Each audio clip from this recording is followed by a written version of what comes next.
La próxima vez que se tome la tensión, quiero que haga algo diferente.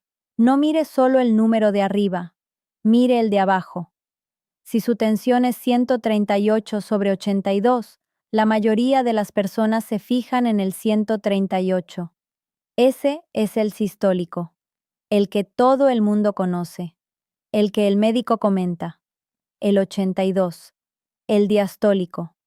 Ese suele pasar desapercibido. Y sin embargo, ese número de abajo dice algo sobre su corazón y sus arterias que el número de arriba no puede decirle. Algo que puede predecir con bastante precisión el estado de sus arterias mucho mejor que el colesterol, y que muchos cardiólogos consideran uno de los mejores indicadores de la edad real de las arterias, no la edad del DNI, la edad de las arterias.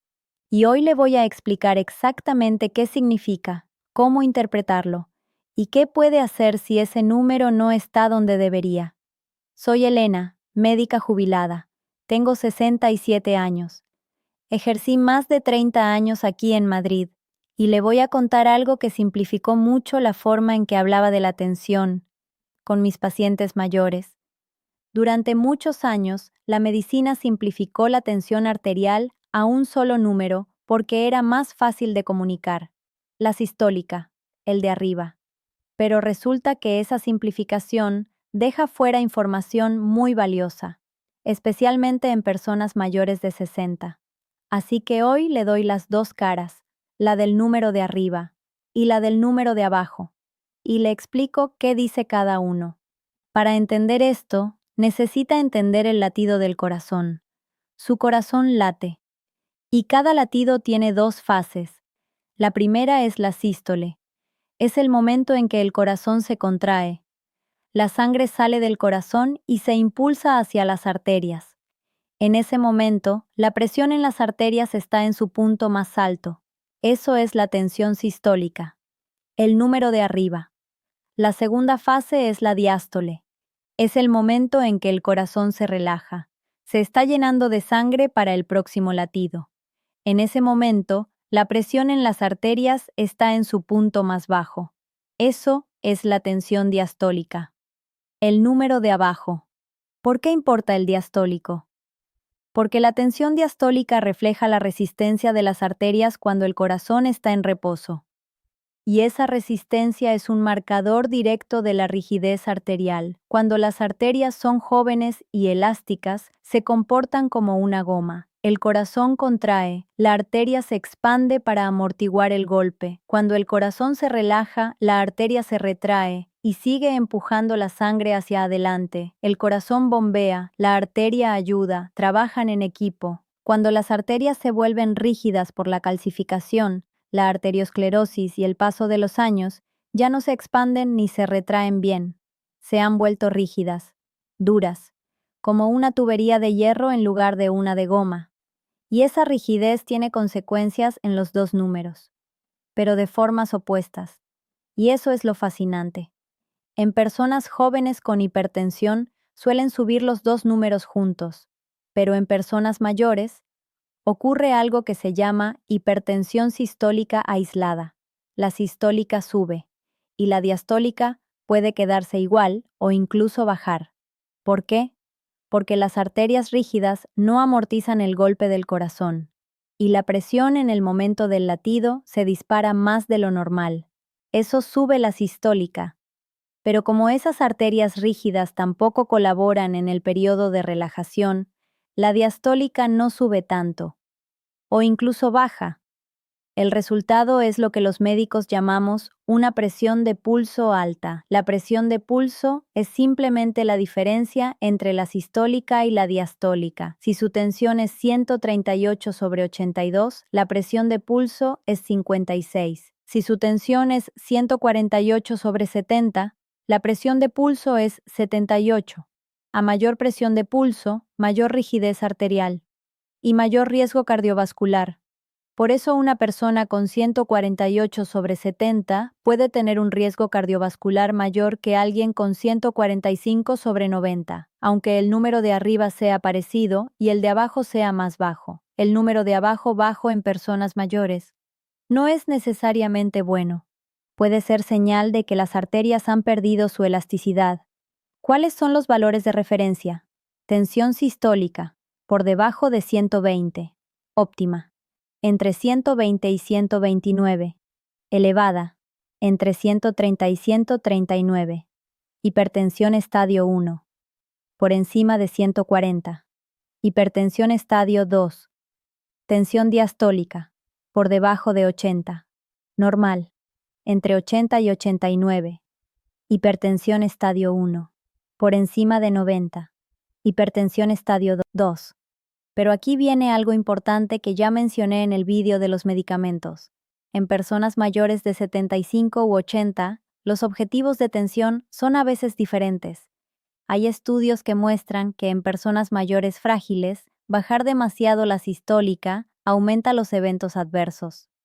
Caídas, síncopes, deterioro cognitivo. Por eso en algunas guías clínicas actualizadas, el objetivo de sistólica en personas muy mayores puede ser 140 a 150 en lugar de por debajo de 130. No porque la tensión no importe, sino porque la tensión muy baja en un cuerpo que lleva décadas, funcionando con tensiones más altas, también tiene consecuencias. Esto es algo que debe hablar específicamente con su médico en función de su edad, su fragilidad y sus otras condiciones. Ahora vamos con la diastólica baja. ¿Cuándo es preocupante la diastólica baja? Si su diastólica está por debajo de 60 de forma constante, eso puede ser un problema, especialmente en personas que toman medicación para la tensión. Una diastólica muy baja puede indicar que el corazón no está recibiendo suficiente riego durante la fase de relajación, porque los vasos que irrigan el corazón, las arterias coronarias, se llenan principalmente durante la diástole, cuando el corazón está relajado. Si la presión diastólica es muy baja, la presión de llenado coronario también es baja, y el corazón puede no recibir suficiente sangre y oxígeno. Eso puede manifestarse como dolor en el pecho al esfuerzo, fatiga más pronunciada de lo habitual o mareos. Si tiene la diastólica por debajo de 60, de forma constante, y tiene esos síntomas, coménteselo a su médico. Y ahora la pregunta que más interesa. ¿Qué se puede hacer para mejorar la rigidez arterial que hace subir la presión de pulso? Y aquí la respuesta es, dentro de lo que existe, esperanzadora. Porque aunque la rigidez arterial tiene un componente natural del envejecimiento que no podemos revertir del todo, hay factores sobre los que sí actuamos. El primero es la inflamación crónica. La inflamación acelera la calcificación arterial, y ya hemos visto todo lo que reduce la inflamación: la dieta mediterránea, el ejercicio moderado, el sueño reparador y el control del estrés.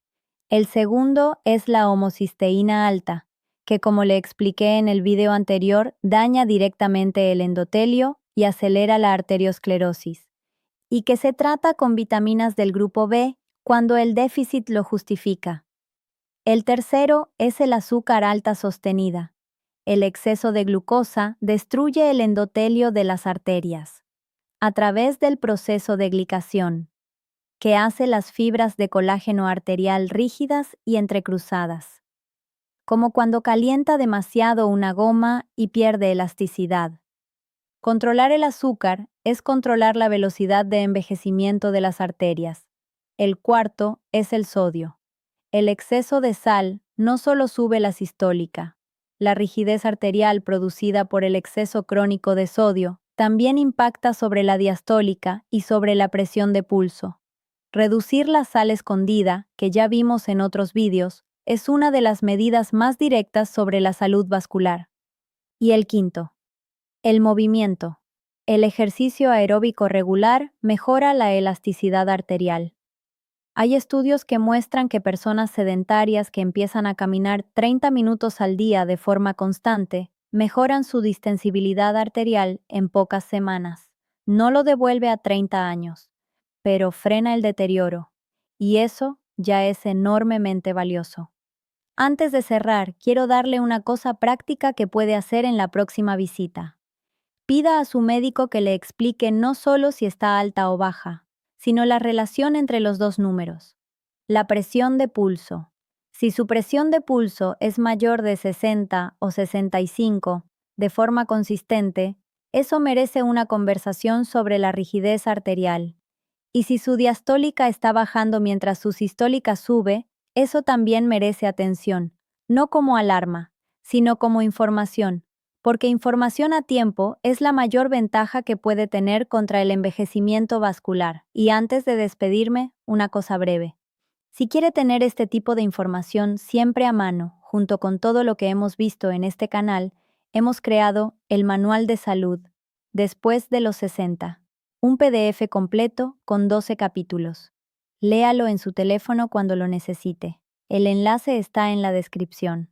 Se va a sorprender de todo lo que hay dentro. Una última cosa que siempre digo. Todo lo que le he contado hoy es información general. No cambie su medicación ni tome decisiones sobre su tensión, sin hablar con su médico. Soy Elena, y desde Madrid le mando un abrazo enorme. Cuídese la tensión, cuídese las arterias, y cuide a los que quiere. Mucha salud, y nos vemos en el próximo vídeo.